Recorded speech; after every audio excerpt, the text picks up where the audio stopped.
Revenons sur le sommet arabe encore une fois. Pratiquement, les émissaires algériens ont remis toutes les invitations, ou presque, et pour ce qui est du Maroc, on ne voit toujours pas venir le ministre algérien de la Justice.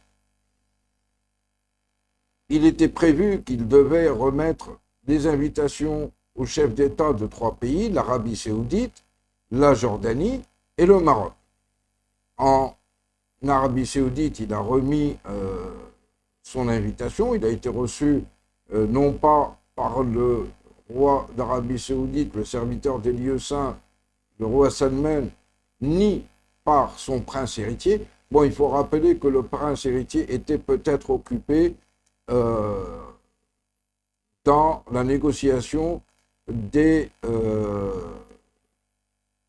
prisonniers de guerre faits par les Russes, dont le Marocain Brahim Saadoun.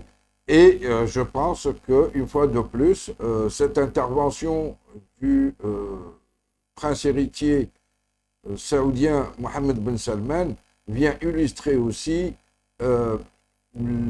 les liens étroits qui existent entre le Maroc et l'Arabie saoudite. Et nous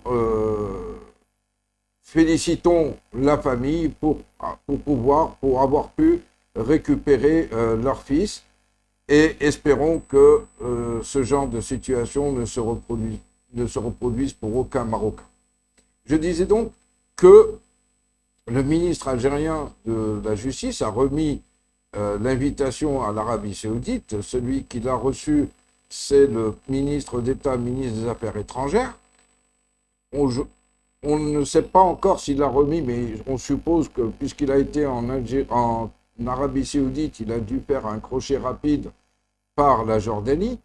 Mais en ce qui concerne le Maroc, il n'y a toujours aucune nouvelle. Donc, il y a des suppositions aujourd'hui.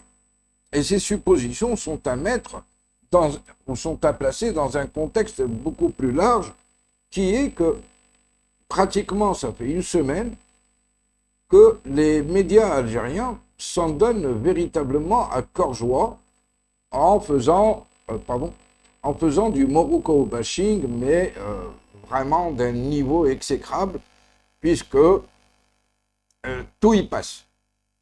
La santé du roi du Maroc, la situation, une prétendue situation sociale, économique catastrophique au Maroc, à suivre les médias algériens, aussi bien officiels comme l'APS, AL24 ou la 3e chaîne officielle algérienne, ou les médias privés, on croirait que véritablement le Maroc est au bord de l'explosion sociale et que celle-ci n'est qu'affaire de minutes.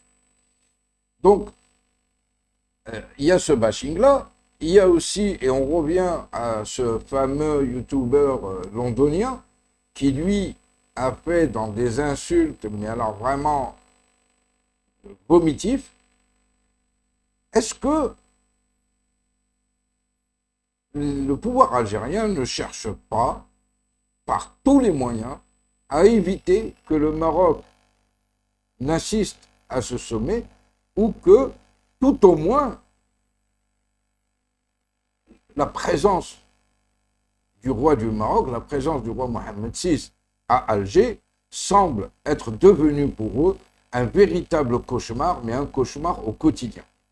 Et donc, probablement, ils comptent que s'ils remettent l'invitation à la dernière minute, que ce sera mal pris, que ce sera mal interprété et que dans un mouvement d'humeur, le Maroc décide de ne pas assister à ce sommet.